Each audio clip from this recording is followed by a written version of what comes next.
Olá, amadas! Bem-vindas a mais um Encontro Entre Amigas, o nosso encontro de toda sexta-feira. E hoje nós vamos mais uma vez estudar a Bíblia juntas.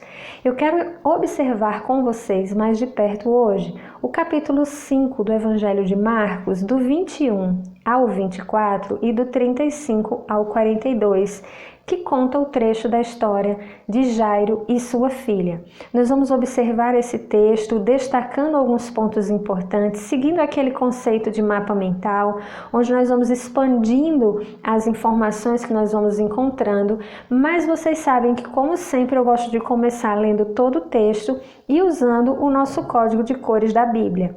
Se você é nova aqui no canal, essa tabela com o código de cores está disponível no nosso blog para você baixar. Eu vou deixar o link aqui no box de informações que você pode baixar a sua para você usar. Os quadrinhos você vai preencher com as cores que você quiser ou você pode usar essas mesmas cores que eu uso. Então, como sempre, nós começamos fazendo a leitura de todo o texto para nos familiarizarmos com ele e depois nós vamos fazendo a marcação. Logo nesse primeiro verso, nós já podemos fazer um destaque relacionado a geografia, porque aqui mostra que Jesus tinha voltado de barco para outra margem, uma grande multidão se reuniu ao seu redor enquanto ele estava à beira do mar. Aqui mostra uma situação geográfica na vida de Jesus e nós vamos marcar. Então chegou ali um dos dirigentes da sinagoga chamado Jairo. Vendo Jesus, prostrou-se aos seus pés. Nós vamos usar essa cor, que como você vai observar aqui, eu acrescentei a palavra adoração. Essa cor eu sempre usava para esperança e promessa, mas eu senti necessidade também de ter uma cor para marcar adoração e eu coloquei nessa mesma categoria. E Jairo aqui prostra-se, ou seja, adora ao Senhor Jesus. Ele implorou insistentemente: minha filha está morrendo, vem por favor e impõe as mãos sobre ela para que seja curada e viva. Aqui nós temos um exemplo de oração. Jesus foi com ele. Aqui nós temos um exemplo do caráter do Senhor, de um atributo de Deus, de Jesus no caso. Enquanto Jesus ainda estava falando, chegaram algumas pessoas da casa de Jairo, dirigente da sinagoga. Sua filha morreu, disseram eles, não precisa mais incomodar o mestre. Não fazendo caso do que eles disseram, Jesus disse ao dirigente da sinagoga: não tenha medo, tão somente creia. E não deixou ninguém segui-lo, senão Pedro, Tiago e João, irmão de Tiago. Aqui nós podemos marcar como uma instrução e sabedoria. Quando chegaram à casa do dirigente da sinagoga, Jesus viu um alvoroço com gente chorando e se lamentando em alta voz. Então entrou e lhes disse: por que todo este alvoroço e lamento? A criança não está morta, mas dorme.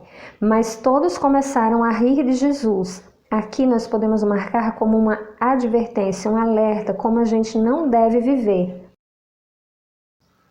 Ele, porém, ordenou que eles saíssem e tomou consigo o pai e a mãe da criança e os discípulos que estavam com ele, e entrou onde se encontrava a criança. Aqui, mais uma vez, nós vamos marcar como uma sabedoria e instrução.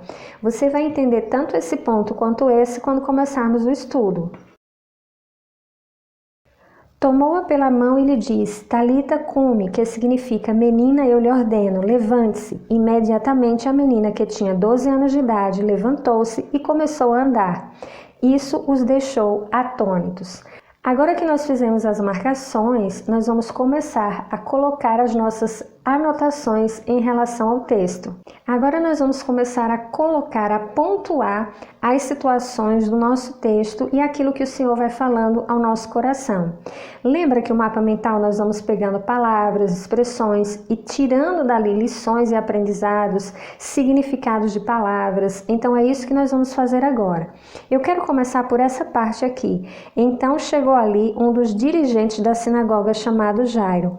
A gente observa aqui que naquele tempo o dirigente da sinagoga era uma posição de destaque, era uma pessoa importante na sociedade.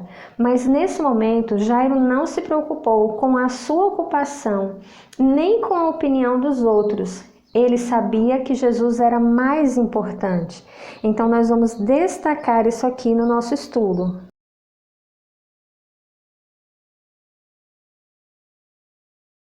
Então aqui eu destaquei o que era, a posição de um dirigente da sinagoga. Era alguém importante, uma autoridade judaica, instruído na lei e na interpretação da lei. Agora, eu vou pontuar por que essa situação se torna importante ao ver Jairo indo até Jesus e prostrando-se aos seus pés.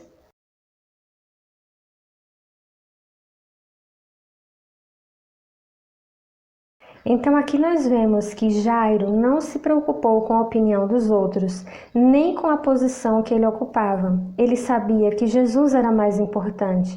Aqui, amadas, nós já temos uma lição para a nossa vida. Não importa a posição que nós temos, não importa as pessoas, o que as pessoas vão pensar em relação à maneira como nós nos relacionamos com Cristo. Nós sabemos quem Ele é, como precisamos dele nas nossas vidas e para que Ele venha de encontro ao nosso coração e às nossas necessidades. Então, essa questão de não se preocupar com a opinião dos outros é muito importante. E principalmente, às vezes, a gente querer, por conta de uma posição, às vezes até no trabalho, não querer demonstrar que somos cristãs. Isso não deve acontecer. Jairo nos ensina que Jesus é o mais importante. Então nós continuamos vendo que Jairo, ele prostra-se aos pés de Jesus e implora insistentemente. Nós temos aqui um exemplo de oração, nós podemos até nos remeter ao texto de Filipenses 4:6, onde o apóstolo Paulo nos fala para orar com súplicas. Então, isso aqui que Jairo fez foi uma súplica. Nós podemos destacar esse texto também.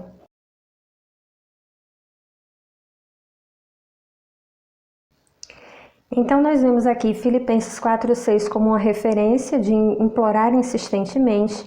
E aqui eu destaquei que Jairo faz uma súplica porque ele sabia que Jesus era a solução do seu problema. Então nós precisamos tomar isso aqui como exemplo e saber que em algumas situações da nossa vida, nós não vamos apenas orar, nós vamos fazer uma súplica diante do Senhor, porque Ele é a solução dos nossos problemas. E aqui nós temos mais um ponto importante do nosso estudo. Jesus foi com ele. Isso mostra a mim e a você como Jesus se importa conosco. O Senhor Jesus, ele se importa com os nossos problemas e é isso que nós vamos destacar agora. Aqui eu destaquei que Jesus não precisava ir à casa de Jairo para curar a menina. Nós temos relatos na Bíblia onde Jesus curou sem estar presente. Nós temos aquela passagem do centurião e outros textos, mas aqui Jesus estava querendo deixar uma lição grande para nós. Ele, além de acompanhar Jairo, mostrando que se importa com a vida de Jairo, com as questões de Jairo, ou seja, Jesus se importa comigo e com você, ele também nos ensina a importância de processos. Eu coloquei aqui, aprendo, Jesus se importa com os meus processos e comigo. E nós vamos entender essa questão do processo mais adiante. Aqui nós temos um ponto interessante. Enquanto Jesus ainda estava falando, chegaram algumas pessoas da casa de Jairo, o dirigente da sinagoga. Sua filha morreu, disseram eles. Não precisa mais incomodar o mestre. Aqui nós temos algumas lições preciosas. A primeira delas é em relação a Jairo, ou seja, Jairo nesse momento ele tinha uma decisão. Ou ele iria retroceder com medo, ou ele iria colocar a fé em ação na palavra que Jesus tinha liberado sobre a vida dele. E também precisamos perceber que nas nossas dificuldades, muitas pessoas vão chegar no caminho para tentar nos fazer desacreditar daquilo que Jesus disse que pode fazer. Então nós vamos destacar isso aqui.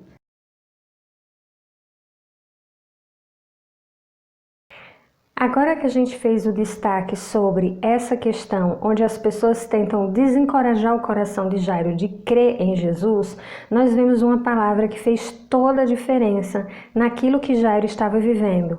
Não fazendo caso do que eles disseram, Jesus disse ao dirigente da sinagoga: não tenha medo, tão somente creia.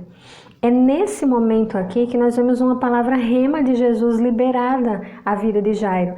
Jesus estava oferecendo a Jairo a condição de olhar acima da circunstância, não deixar que o medo dominasse o coração dele. Então vamos destacar esses pontos. Então veja bem, o medo e a fé não andam de mãos dadas. O medo pode impedir você de viver um milagre.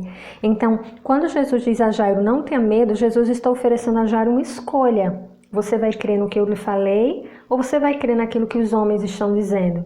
E Jairo decide continuar a acreditar. Agora tem esses pontos que quando eu marquei eu falei para você que você ia entender porque isso aqui entrou na categoria de sabedoria e instrução. Observe bem. E não deixou ninguém segui-lo, senão Pedro, Tiago e João, irmão de Tiago. E aqui Jesus diz: tomou consigo o pai e a mãe da criança e os discípulos que estavam com ele e entrou onde se encontrava a criança. Aqui nós temos uma lição que nos ensina que nós devemos andar com quem compartilha a mesma visão que nós temos. Nós temos que nos alinhar com pessoas que possuam a mesma visão que nós, e é isso que nós vamos destacar. Então, nesse ponto aqui, nós aprendemos que devemos andar com quem compartilha da mesma visão e fé que nós temos, porque se Jairo se juntasse a essas pessoas, se Jesus deixasse que essas pessoas que estavam chorando e lamentando entrassem com ele para olhar o que estava acontecendo, o milagre não ia acontecer, porque a incredulidade retém o milagre. Então nós chegamos a esse ponto onde Jesus chega na casa com as pessoas em alvoroço, chorando e lamentando, e diz que a criança não estava morta. E qual a reação das pessoas? Todos começaram a rir de Jesus. Então nós temos que ter cuidado com essa frase aqui, porque ela vem de encontro a isso aqui. Pessoas que não partilham de fé, que são cheias de incredulidade.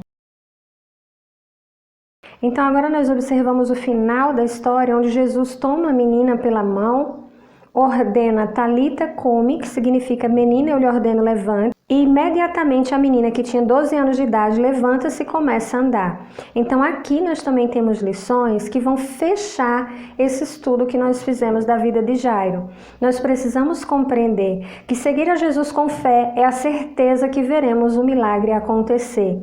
Avançar com Jesus sem olhar as circunstâncias é sinal de que veremos o milagre. Então, amadas, seguir Jesus com fé é a certeza que veremos o milagre acontecer. Avançar com Jesus sem olhar para as circunstâncias irá nos permitir viver o sobrenatural. Então, que você possa reunir todas essas lições que aprendemos hoje, colocar outras que o Senhor certamente trará ao teu coração, para que você possa estar aprendendo ainda mais sobre esta palavra. Eu vou mostrar para vocês aqui como eu fiz na minha Bíblia. Eu sempre gosto de mostrar para vocês porque às vezes algumas meninas me vêm fazendo na folha e querem saber como fazer na Bíblia. Então olha só. Essa aqui é a Bíblia que eu uso, eu vou deixar aqui no box de informações o link se você quiser adquirir. Aproveita para conferir o preço, porque como hoje é um dia, que tem desconto, e vai que você consegue ela com desconto maior. Então eu comecei as minhas anotações aqui e essa dica vai para as meninas que têm Bíblia, que não tem espaço para escrever nas laterais. Você pode fazer sua anotação num pedaço de papel e fixar com fita. Essa aqui eu quis fixar com fita para não perder espaço aqui dentro se eu usasse cola. Então ela está bem fixada só na pontinha da folha e tem essa anotação que eu fiz. Aqui também tem as marcações e as anotações que eu vou fazendo. Então é assim que eu faço o estudo na minha Bíblia. E depois eu venho aqui e compartilho com vocês assim, porque aí fica mais fácil para você enxergar. Eu espero muito que você tenha gostado desse vídeo, que o Senhor tenha falado ao seu coração.